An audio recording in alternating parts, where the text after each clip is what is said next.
Welcome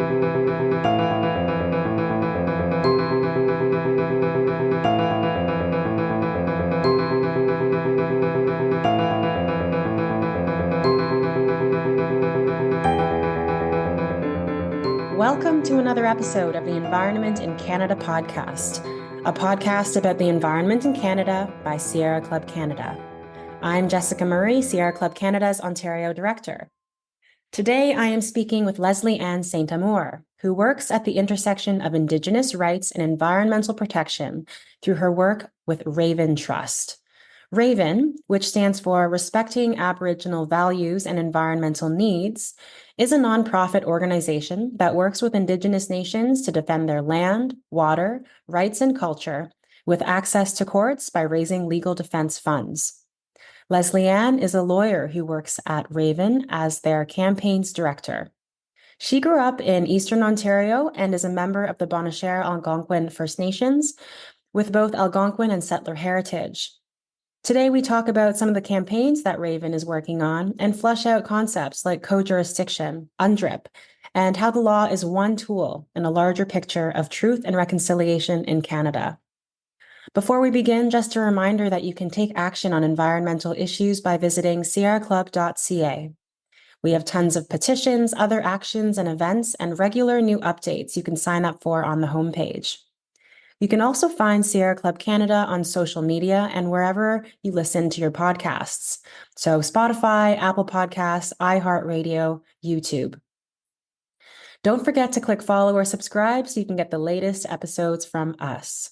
I hope you'll enjoy this conversation with Lesley-Ann St. Amour. Hello, and welcome to Lesley-Ann to The Environment in Canada, a podcast by Sierra Club Canada. Thank you so much for joining us today. It's so nice to see you again. Thank you so much for having me. I'm really excited. So to start off, it would be great to just do some round of introductions. So get a sense of who you are, where you're calling from. Totally. So my name is Lesley-Ann St. Amour. I am currently the campaigns director for Raven, and I'm calling in from Victoria, BC. I am a lawyer by training. I spent several years in private practice before joining Raven. And when I was doing that, I was based out of Ontario, and I'm a member of the Bonachère Algonquin First Nation that's also based in Eastern Ontario. And so moving out to BC was a big move for me, and it's been really exciting. That's great. How is it? How was the move moving from Eastern Ontario to BC? It was hectic. I gave myself about 5 weeks from accepting the job to when I started, just because of other circumstance. And so I moved out sight unseen to my apartment, did a FaceTime viewing. Thank God I Wow. had a really good friend here who helped a lot with the move. Otherwise, would have been a lot more stressful. Oh my goodness. Yeah, well, I'm glad that you had support doing that because moving across the country is no small feat. That's amazing. Thanks for sharing that. Over to Raven. It'd be great for our listeners to get a sense of who Raven is, what they get up to. Absolutely.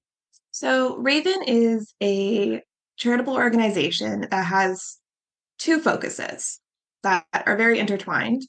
One is we fundraise and support Indigenous communities that are engaged in the legal system to protect their rights, their territory, and environmental protection. And along with that, we have a mandate that also includes public legal education. So we're sharing not only the stories of the nations that are in court in order to fundraise for them, but also to help people understand this process and why the legal system works the way it does and why nations might be reluctant to go this route and why is it so expensive and are there alternatives and all of those different things. We also have a really great resource called Home on Native Land that focuses not only on the law today, but a little bit of a historical review of the law and Indigenous peoples since contact that I think is really helpful for folks in understanding the context we're in today. So Oh, that's what we do. We currently have several different campaigns with different nations. We are working with the Health Sick Nation in BC, who are engaged in the court system in the aftermath of the Nathan Stewart oil spill in their territory. We're working with the Gakatla Nation, who have been challenging the Mining Act in BC and the interpretation of BC's UNDRIP Act. We're working with several Wet'suwet'en hereditary chiefs who are taking Canada to court for not meeting the climate commitments Canada has legislated and how that is impacting their charter rights and their right to life, liberty, and security of the person. We're working with the Relay Cree Nation in Alberta, who are challenging the cumulative effects that have been happening in their territory and how they render their treaty rights essentially meaningless because they're not able to exercise those rights. We're working with a group of nations in Northern Ontario to support their challenge to the interpretation of Treaty 9 and arguing that that actually requires co-jurisdiction of the lands and the resources there. And we're always also looking at supporting what we call our intervener fund, where other nations can apply for funding to intervene in court cases where they may not be the main parties involved, but if they have a perspective the court needs to hear, we also support them in doing that. Wow. There's so much going on there to kind of unpack and learn more about. So thank you for sharing all of that. And it's really, really, I think, inspiring to see. The Wet'suwet'en case has definitely been, at least in my world, I've seen that case very front and center, but it's so great to hear that there are so many other cases that are happening as well. I guess to do kind of like a broad stroke, what do you find, if any, is there kind of like a certain kind of pattern or thread that's going through these different cases? So one of the threads that we really focus on maintaining is that when we support a case, not only are we looking for a case that has potential of success and meets our criteria in terms of relating to Indigenous sovereignty, Indigenous rights, and the environment, but we want to be supporting cases that have the potential to set precedent because there's different ways of changing the laws in this country, and one of them is advocacy at Parliament and trying to convince the legislators to change the law. The other is the court system and setting a new precedent and changing the law that way. And so all of these cases have some aspect of the potential to set a precedent that will change the laws across the country. With the Wet'suwet'en case, it's actually really interesting because unlike in some of our cases that are a little more unique in their realm, this one is part of a movement of climate litigation we're seeing not only in Canada, but across the world right now. And it's a really great example of seeing the case law and precedents develop because the federal court, at the federal court level, the federal Crown argued that the case should be dismissed, that it didn't have a chance of succeeding and it shouldn't even go to a hearing. And it was appealed to the federal court, and the federal court of appeal, it was appealed to the federal court of appeal. And at that point, the federal court of appeal said, actually, this case does have a chance. We're going to send it back for a hearing. And this is really exciting because there were similar cases 10, 12 years ago that didn't have that second chance, that were dismissed before a hearing. But we're seeing the way the laws are changing and developing. And the courts are understanding the urgency of climate change more. Lawyers are able to build off of these unsuccessful cases and target their arguments better. And we're seeing change actually happen in a way that is really, really exciting. And because so many different people are bringing climate litigation right now here and across the world, it's a really exciting one to kind of be able to track in real time and see these changes. Mm-hmm. And it's really exciting. And I think that's really one of the common threads is that look at changing the law, not just outcomes for a specific situation. Sure. And you mentioned that 10, 12 years ago, this was something that was less likely to happen. And I'm curious to know, I have some ideas, but I'm curious to know what your opinion is as to what's changed in kind of the landscape for the judiciary for it to now be a little bit more open to hearing these sorts of cases. So it's a couple of things, I think, one of which is is quite technical, and it's how some of the arguments have been framed and also what laws have been passed in the meantime. Often the courts the courts can only reflect on or can only judge laws that have been passed. Because of the way our separation of powers works, you can argue that the government should be doing something different, but the courts give the government a lot of discretion on how to do something because the courts aren't the elected body. And so the first time something similar to this was argued, there wasn't the wealth of climate based legislation that existed to specifically challenge. It was, they were challenging the fact that the government hadn't done these things.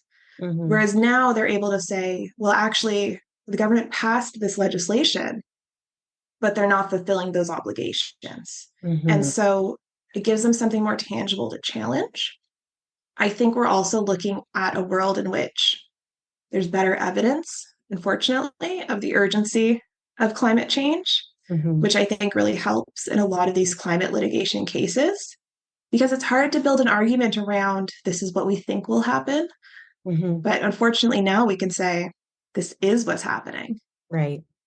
And courts aren't unaware of changing public sentiment. Mm-hmm. I don't know that in these cases they've explicitly said this, but sometimes they do in revisiting cases. A really good example that I can think of off the top of my head that's kind of unrelated, but in the constitutional challenges around sex work, the courts did explicitly acknowledge that there had been a lot of societal change since they'd last seen a case looking at sex work. It had been about 30 or 40 years since they had. Mm-hmm. And they acknowledged that and it gave them the opportunity to reconsider.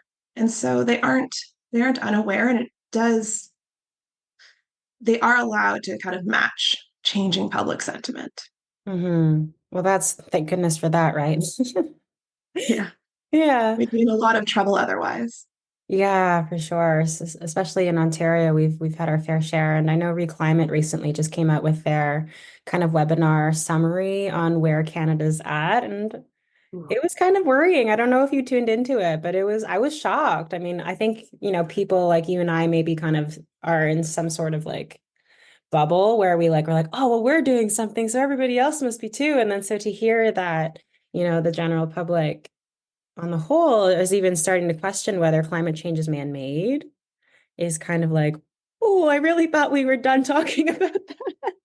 That's quite shocking. Yeah, it's so scary looking at things like that. And it's so scary as well because obviously climate change is an international problem. Hmm. And so, our neighbors to the south have generally worse numbers than we do on those things. And we know how much of an impact culturally our shared border has. It is very scary.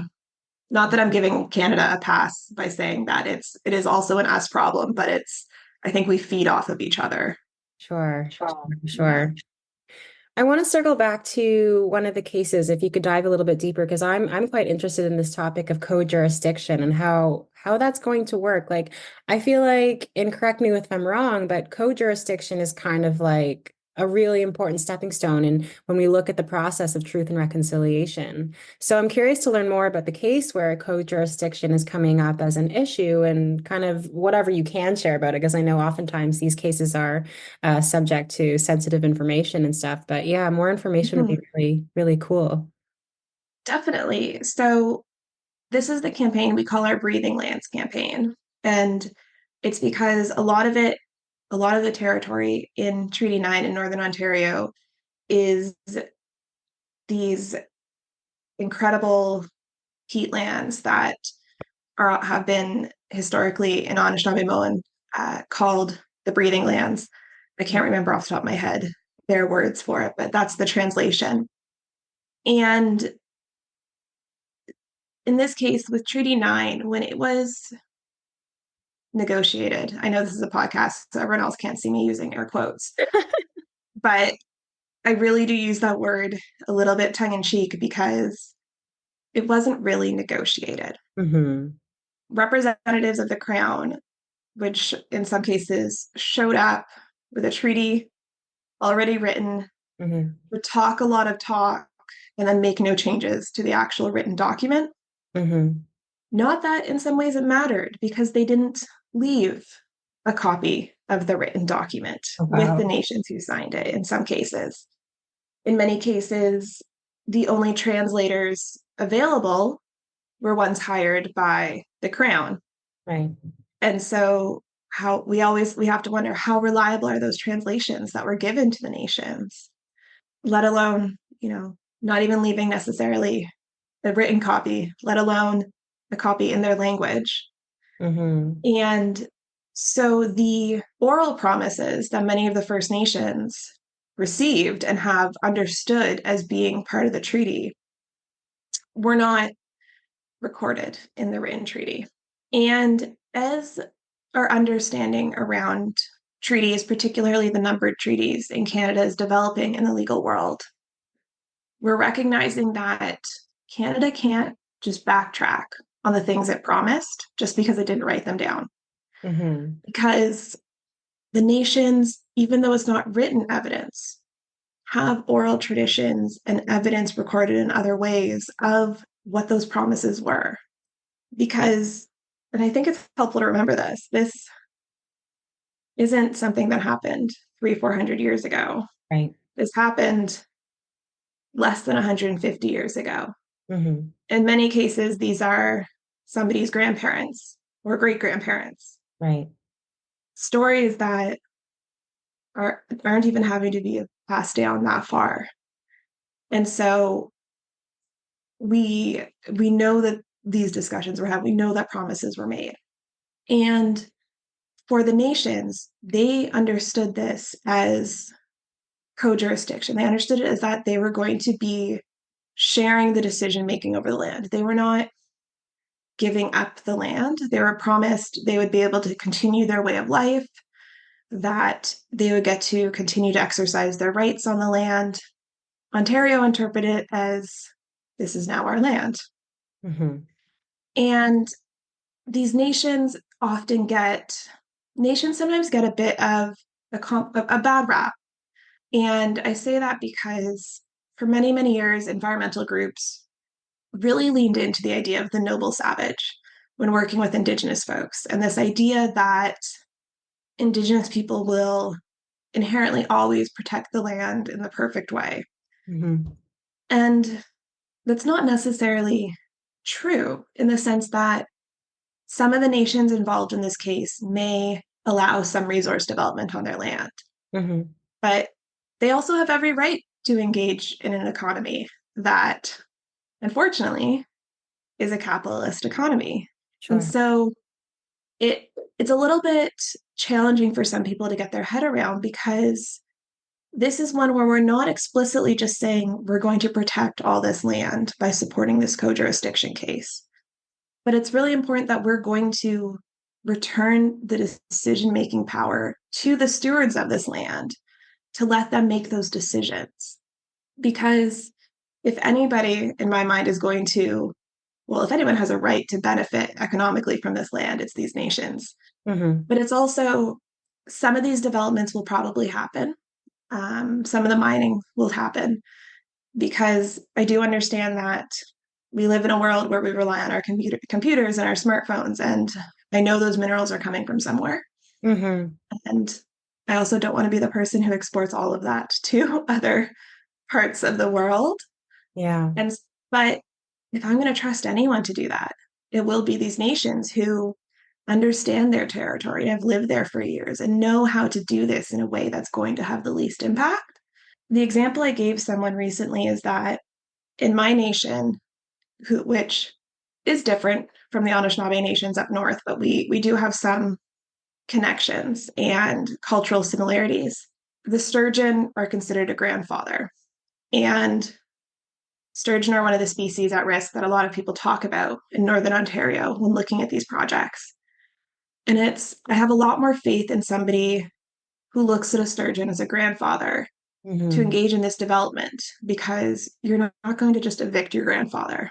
Sure. you're going to ensure you're doing this work in a way that is good and can protect him and that allows him to continue to flourish. And I think it's those connections that are so important to recognize. Mm-hmm. I feel like I've gotten a little bit off topic from your question about co-jurisdiction, but I think Love I've it. answered Keep some going. of it. Okay. Keep going. Yeah, I really love that one of the major threads that I often see is like really connecting to nature in a way that is kin. Like that's Mhm. kind of, I think, something that I've seen repeatedly throughout different First Nations groups. I'd love to know more about the story of the sturgeon, actually. Is there a story behind why sturgeon is grandfather? From what I know, it's mostly just they're recognized as because they're such an old creature Hmm. and they have been around longer than we have. They're recognized as being a grandfather and wise and an elder Right. in the world. And I'm sure other nations do have more stories about them. And I'm sure folks with my nation who are more knowledgeable might have other stories, but that's the teaching I've received is that they are these ancient beings. And we knew that and we recognize that and their wisdom. Mm-hmm. I love Yeah. that.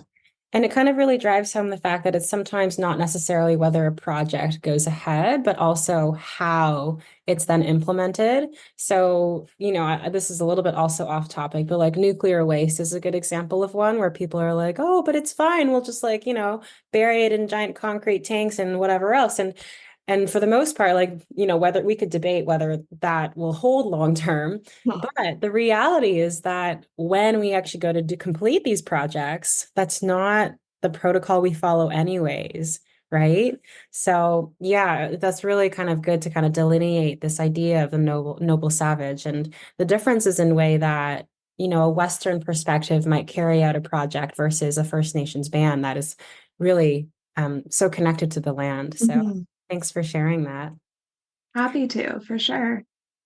So maybe we will circle back to co-jurisdiction now, after that beautiful meandering path we just took together.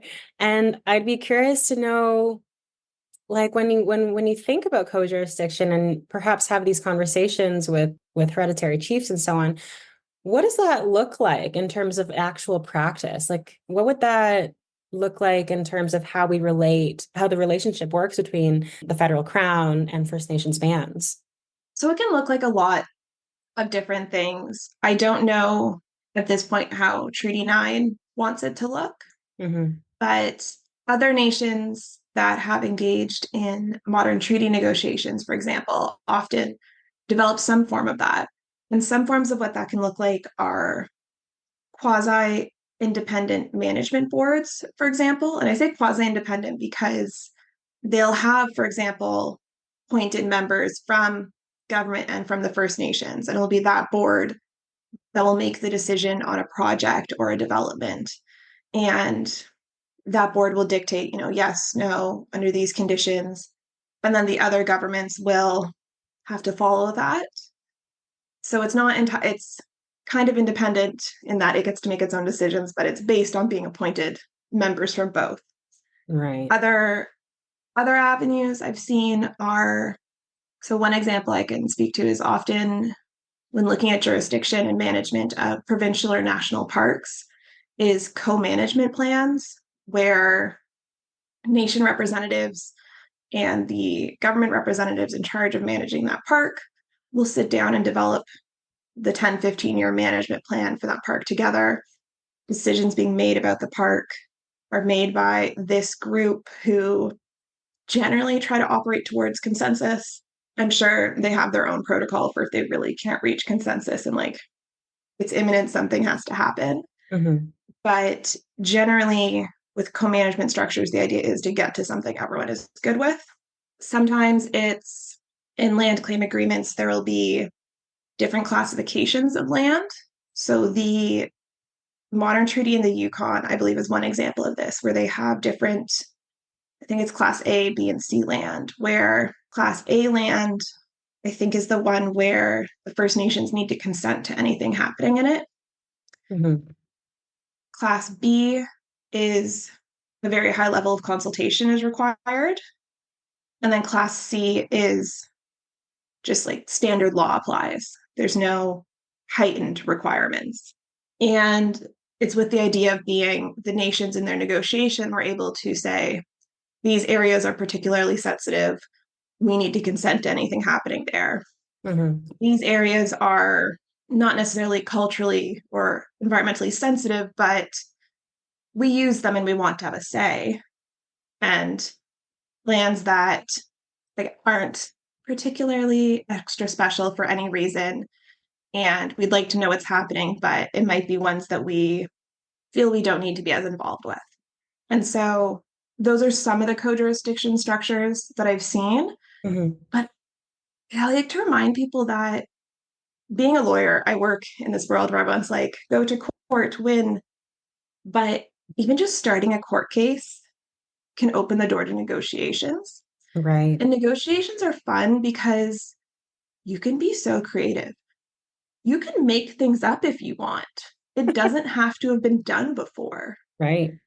And sometimes being creative and being willing to really think outside the box can work really well. Mm. And so it's just being willing to, I mean, this requires negotiators on all sides who are willing to do this, but it's sometimes you'll get better results than you might have got through a winning court because a court can only kind of order specific things within their jurisdiction, but in negotiations, you can do anything.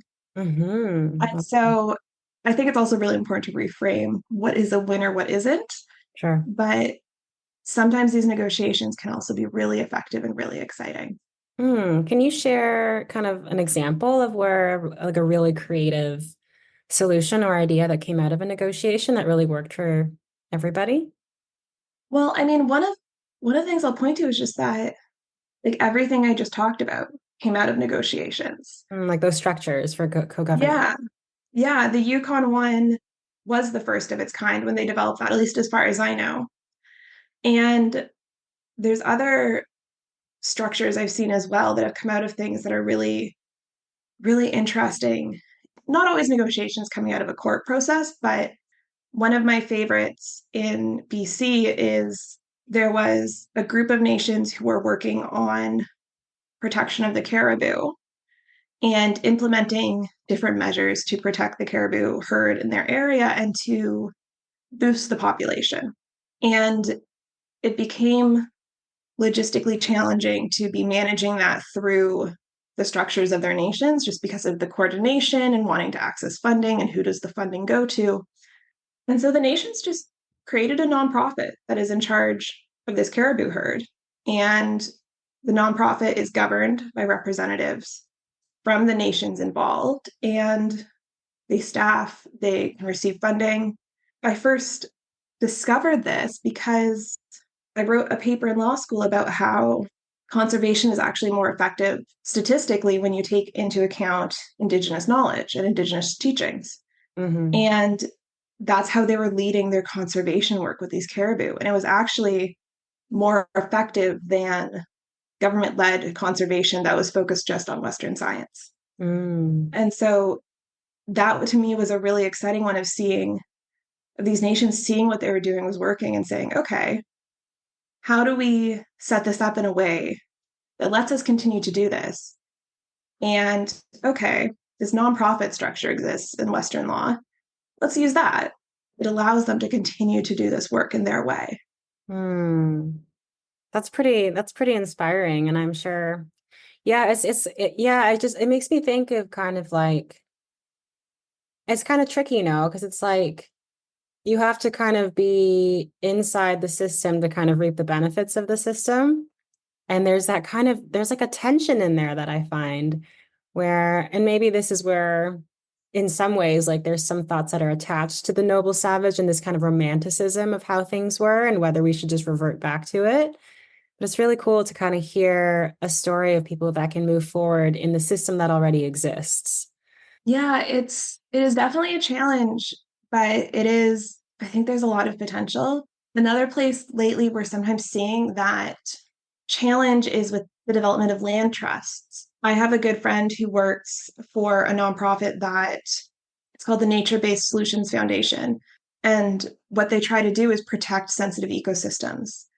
And they often work with nations to assist nations in being able to identify sensitive ecosystems and either lease the land, privately buy the land, Mm-hmm. gain control over the land to be able to protect that ecosystem, as well Mm-hmm. as finding alternative economic solutions for the area, particularly if it's a logging area and they're removing land from the logging potential. How can they fill that economic gap? But it's interesting because in talking with her, something they've run up against is nations can't always hold land in trust because a lot of the land trust legislation and conservation area legislation isn't set up in a way where it's easy to give that land to a First Nation. And so Mm. these nations are often having to set up a nonprofit trust just to hold this land, Oh, which interesting. is so problematic and like convoluted and kind of just bureaucracy on bureaucracy. Yeah. And so it's interesting because part of what her organization does is they've started just developing this expertise in supporting First Nations, in setting up land trusts, just because it was a problem they were encountering so often. And so it's interesting because this nonprofit that's not really paid to has just had to develop this expertise to be able to support nations in doing this, which is just bizarre and frustrating. But at the same time, I commend her for saying, okay, this is a problem. I'm not going to make it the nation's problem. We're going to figure out how to do this and be able to just give them the solution. But it's just bizarre. That's the issues that come in these systems intertwining. Mm-hmm. But I love when we're able to find these solutions and just find the ways to still make it work, because it would be so easy for nonprofits like hers to say, oh, well, we can't give the land to the First Nation, give the land. If we can't put the land in the jurisdiction of the First Nation, we'll find another nonprofit who could hold it. Right. But they chose not to do that. And I think that's really important when you encounter these conflicts of systems. Yeah, it's a really good example of finding like a creative solution. And I think I love kind of pointing at that because sometimes people think of creativity as like painting or drawing, making music, which obviously are also forms of creativity. But I think, especially as I've gotten older, I really embrace this idea that creativity is like everything. It's like how we kind of see a way forward. It's how we learn to communicate. It's like what words do I choose to speak as I'm talking to you? Like all of that is creativity, right? And I love when we can find that creativity and strategies and solutions for things where it's like something that seems so kind of like monolithic and stuffy as like a law, you know? But I think at the same time, I think I've reflected on the fact that law is far more dynamic um, than it sounds. Because it sounds really straightforward, right? It's like, oh, here's a book. Here's like kind of like a sheet and it's got all the rules on it and we follow it and we follow the rules. But that's not quite how it works as well. So there's also a dynamism in legal work as well. Absolutely. And I think it's in the daily work for some lawyers, it is here's the book, here's the rules. One of my best friends is a tax lawyer, and that's why he loves it, because there's right answers, because the rules are there. But in a lot of other fields of law, it's not like that. And I never anticipated being a lawyer in private practice for my entire career. The joke has always been that I went to law school not to understand the law, but to understand the loopholes, because I was always more interested in using the law as a tool and an option for advocacy than I was about the day to day of being a lawyer and advising a client on their specific case and repeat. And so, how you change the law and how you build the law is all about picking cases that stretch the law a little bit more every time. And sometimes you'll lose, and that sucks and it hurts and it's sad, but you probably still move the law that little bit forward, even if you didn't win, because you need those unsuccessful cases that push things a little bit further before you get the one that wins and pushes it that step further. Mm-hmm. It's very much a standing on the shoulder of giants kind of moment in that you're really building off of each other, and it's you need to be able to be creative about what kind of argument can I make that is enough within the realms of what is accepted law to Mm-hmm. not get totally thrown out, Mm-hmm. but how can I push it that little bit further, and how can I push it not so far it's totally outside of my client's interest because they will lose right away. Right. But if they want to push the law a little bit further, where is that middle ground that we can hit? So it's definitely very dynamic. Oh, I love that. There's so much there. But yeah, something that came up for me as you were speaking. Yeah, I think sometimes, especially in activism, we have this way of seeing events as like a discrete, separate thing. It's like, was it successful? Here were our goals. If we didn't meet them, it was unsuccessful.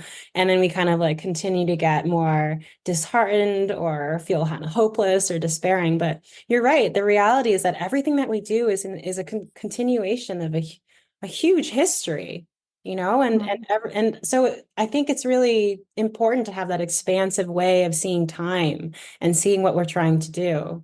And I think that it's hard sometimes when people get really kind of the blinders on. And it's like it's about this one case. And at the same time, obviously, like when it's the person sticking out their neck, it is their neck on the line, right? So it's kind of both, right? Mm-hmm. It's both kind of And it happening at the same time. and Yeah. it's something I really try to focus on with our team at Raven because when nations we're working with who we've had these relationships with for years are unsuccessful, it's heartbreaking, but it's reminding our team as well as to a degree these nations that we didn't get exactly what we wanted, but here's the progress we did get. Here's the things in this decision that will help somebody else that only came about because of you, even if we didn't win. Or we may not have won, but look how many people now know about what you're going through and want to help. We may not have Mhm. won, but look at all the people we met along the way and look at all the other projects that have come about because of that. And for my sanity, at least, and my climate anxiety, it's really important that we recognize all of those types of wins, even if they aren't a win before the court. Yeah, that's so important. And I love that you've used this word a few times in our conversation today, this idea of reframing. And I think even sometimes when you talk about law school, people go to law school and it's like maybe you even have a very narrow idea of what you come out as. But I love that your perspective was that I'm going to have a tool. Like I Mm-hmm. haven't changed, but now I have a tool, and I can do what I want with that tool. And so I think that's such an important thing to be able to have the flexibility to do, because I think sometimes we become almost dogmatic in our thinking that it's like, this is the way and that's the only way and there's nowhere else to look. Right. So I really love that from everything that you're sharing. I appreciate that. Thank you. Yeah. I wanted to bring up UNDRIP and get a sense of kind of your sense of how, I mean, I think it's kind of still kind of early in how it's going to play out in the court system, but I'm curious to know what your opinion of it is in terms of it showing up in the court system and whether it's useful and all of that. This is a really interesting question right now because our Gitcatla case was looking at BC's UNDRIP legislation, and it was the first case to take BC's version to court. And when it was introduced, BC made all these announcements and all these promises about making sure laws are in line with UNDRIP and making sure that they would make the necessary changes. And then in court, in the Gitcatla case, they argued the legislation was not enforceable, that it actually wasn't something that the courts could enforce, that it Mhm. was just a statement of things the government would do, but they couldn't be held to account legally. Mhm. And that kind of sucked because it's you have the province saying all these great things, but then at the same time arguing, but you can't make us do it. We'll do it if we want, when we want. Right. The courts agreed with that. They agreed it was not enforceable. That is what Gitcatla is appealing on. They're appealing that that is not a correct interpretation of that law. Mm. So we don't know what will happen there. But it's also really interesting because after that BC decision, a few months later, we had the Supreme Court decision on C-92, which was a reference case in which in which the Quebec government brought forward a reference on the constitutionality of Indigenous child welfare legislation. And UNDRIP was brought up within the context of that case. And the Supreme Court said UNDRIP is now incorporated into domestic law in Canada. Hmm. We don't really know what that will mean yet. Right. But that was kind of a big deal because the act that Canada introduced saying we're going to take on UNDRIP had been in play for a couple of years, but we hadn't had a decision from the Supreme Court, the highest court, the court that all the other judges or all the other courts have to look to, saying, yep, UNDRIP is Canadian law. And so there's always a question of what does that mean? How does that interact with our domestic UNDRIP law? What do we actually have to follow? What don't we? How does that work? But that was a big first step to say, yep, it's law. This thing that you're arguing about in BC, we're like, that's your problem, but federally, it's incorporated. And so it's just a really interesting time because Mm-hmm. we've seen two courts take things very differently. And Mm-hmm. looking at different legislation, federal versus provincial legislation, but very different results. And in BC, at least, we now have overlapping results that are contradictory, but are both valid because one is federal law, one is provincial law.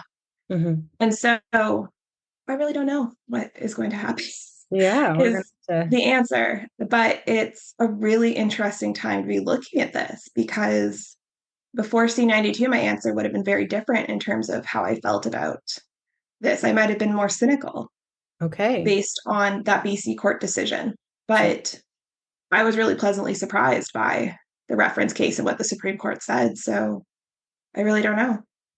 Yeah, I do have to again give kudos to our judiciary, who's, yeah, in some ways is one of the places that truth and reconciliation is really showing up in kind of an openness and tackling Mm-hmm. these new things. So that's really cool to be watching as well. Okay, we have a little bit of time left. I think I want to touch base on the Wet'suwet'en case. Can you share a little bit more about the prophecy, the story of the case, like what's going on there, and just in the context, like right now we're 2 weeks out from the RBC AGM. I know there's a lot of focus on Wet'suwet'en land defenders having their voice held there. So yeah, it's kind of timely to be thinking about this and sharing the story a bit more broadly. Sure. So the prophecy you're referring to was shared during a webinar we had with the hereditary chiefs back in February, and it's available online if anyone would like to hear it. Many, many years ago, the Wet'suwet'en had a prophet whose name is Beanie. He said that when the last glacier near the village in what is now near in the Smithers area, when the last glacier melted, the world would catch on fire. This was shared in the context of these hereditary chiefs are seeing their glacier melt year by year. Mm, It the prophecy is seemingly in progress. And I say seemingly because it hurts me to say that it's mhm, in progress that our world is going to catch on fire, but it mhm, certainly does feel and seem that way. And this case is a little bit different than what a lot of people think about when they think about the Wet'suwet'en and their legal challenges is a lot of it is thinking about Coastal GasLink. And this case is not a direct challenge to the pipeline, but it came about because of that advocacy and because of that work. And with this case, the hereditary chiefs went to the federal court and argued and are saying that we cannot be Wet'suwet'en, we cannot live, cannot exist here if Canada is not meeting their climate change obligations because climate change will not allow us to live and exist here. They We're arguing this under Section 7 of the Canadian Charter, which is your right to life, liberty, and security of the person. And they're talking about things like how they won't be able to feed themselves if the salmon stop running because of climate change, which they're already starting to see changes in the salmon population, particularly because of the increased water temperatures. They're seeing species they rely on for food, like bear and moose and caribou, change their populations and their habits. One of the hereditary chiefs, Smugglegum, was talking about how earlier this year, already during a warm spell, he saw a bear come out of hibernation that was not ready, and there was not food for it to eat, for it to rely on. And because it shouldn't have been coming out yet, because it shouldn't have been that warm. Mm-hmm. And it's the all of these impacts are making it difficult, and eventually it will be impossible to be Wet'suwet'en because their culture and their lives are so intertwined with their territory. Mm-hmm. You can't pass down knowledge to the youth on how to fish the salmon you rely on for food if there are no salmon. Mm-hmm. And so with this court challenge, they're arguing that because Canada did pass legislation around meeting the Paris Accord commitments, but are failing to fulfill that legislation, failing to meet those commitments, Canada has actually failing to protect their charter rights. And this is where it differs a little bit from some of the past climate legislation where it was saying Canada's just not acting. Here they have the ability to say Canada actually legislated commitments that it's not meeting. And so it's not fulfilling its own laws that would be protecting us. And Mm-hmm. that's how we see the law develop as we learn. This case is also really exciting because there's another climate challenge from a group of youth happening in the federal courts, which is the LaRose case. And it's being heard alongside this because they were also the federal government also tried to have that case dismissed before a hearing. So they were heard together at the federal court. And so that case also had life breathed back into it. Mm. And there's actually the nephew of some of the Wet'suwet'en hereditary chiefs is actually one of the plaintiffs in LaRose. Oh, wow. And so it's a really great reminder that there's this Wet'suwet'en based challenge and there's this youth challenge, but we're not separate. We're all related. We're all interrelated. And we're all working across all fronts to address this and to deal with climate change, which is, I think, like a really beautiful reminder because in the law, so often it's this case is different from this case is different from this case. But it's nice to see that we're all connected, we're all related as we do this work.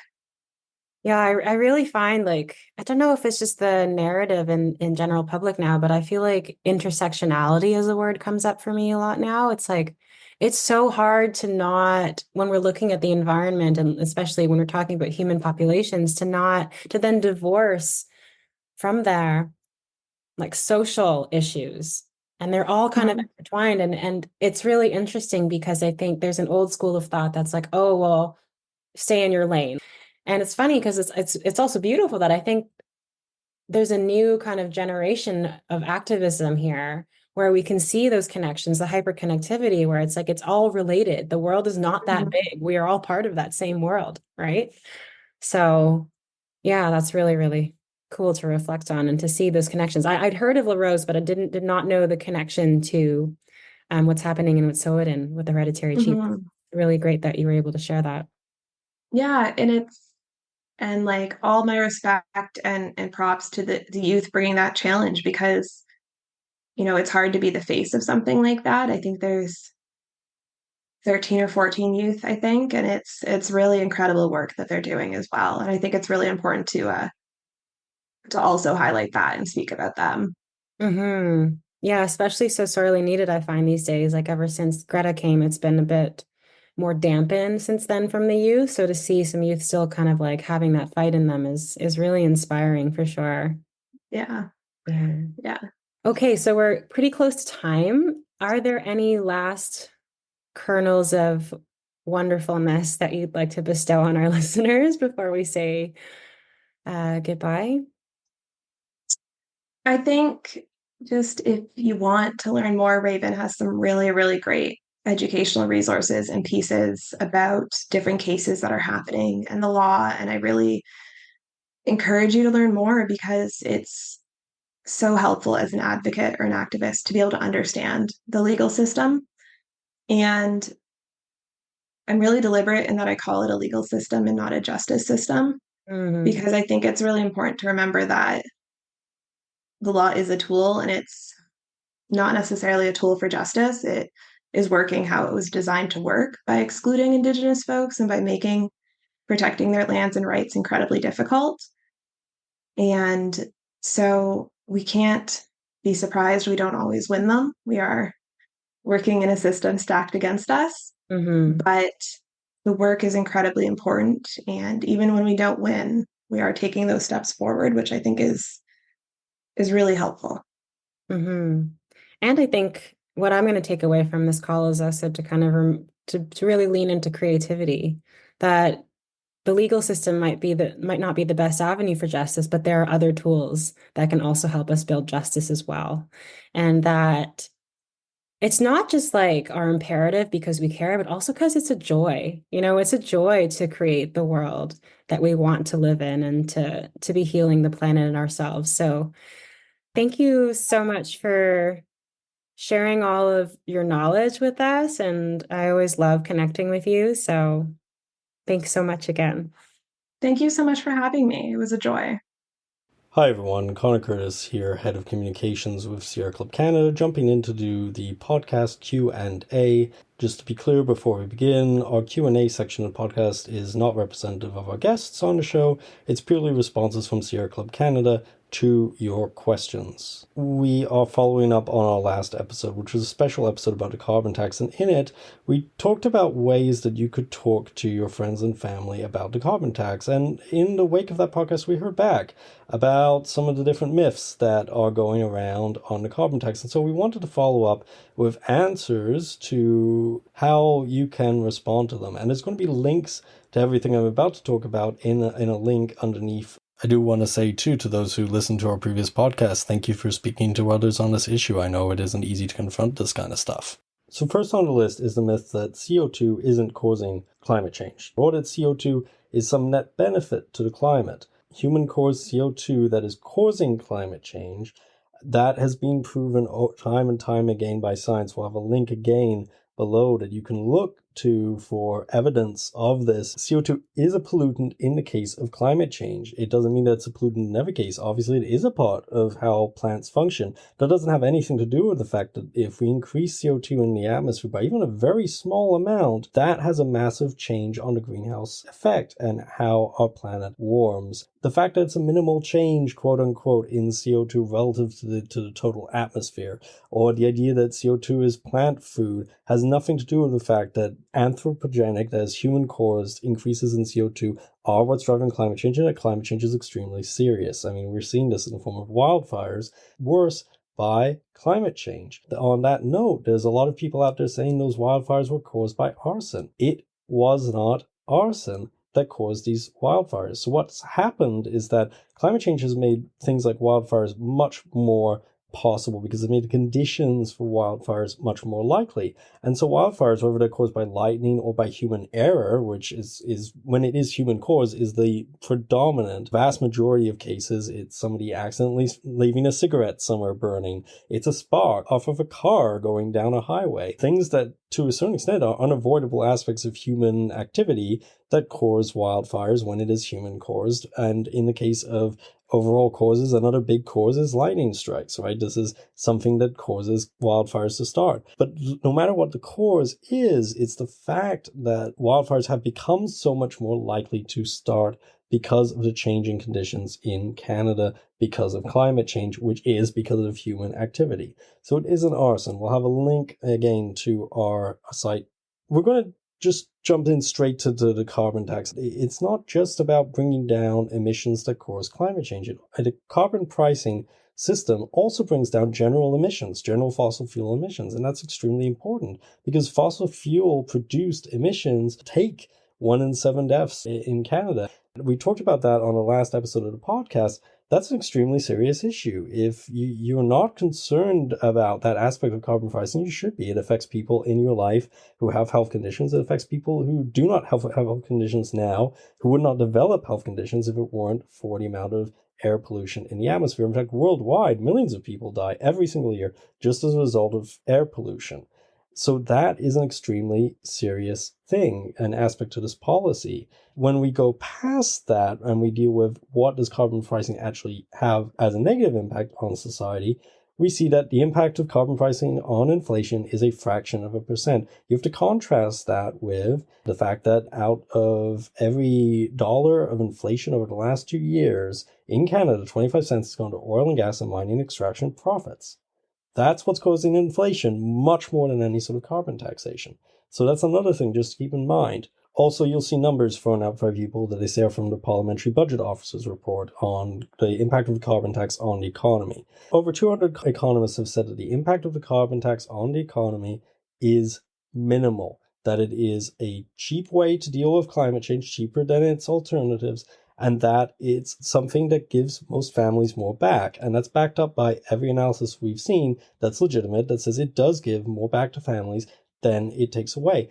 The Parliamentary Budget Office's report cited numbers of economic losses that didn't account for the costs to the economy of billions that come from climate change or the benefits of a green economy. And as we deal with in the podcast, the carbon tax law, a previous podcast of this, that's kind of logic that would leave us still using horses because we wouldn't have accounted for the benefits of changing over to motorized vehicles, right? If we thought that way, nothing in society would progress. So that's where those numbers are coming from, and they're not the numbers people should be referring to when they talk about the impacts of a carbon pricing system on the economy.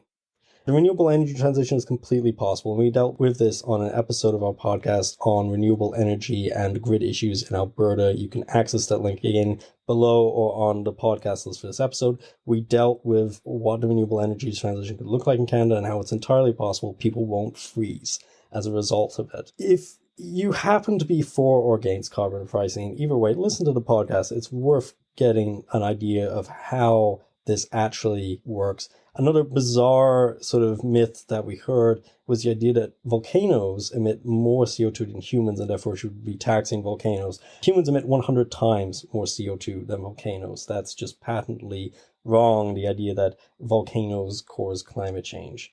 Also, you can't simultaneously argue CO2 is good for the environment and then blame volcanoes for causing climate change because of the CO2 that they emit. That doesn't make any sense. And it is humans who are causing the CO2 increase, not volcanoes. The run-on effects of carbon prices do not add more to inflation. That's another thing to just keep in mind.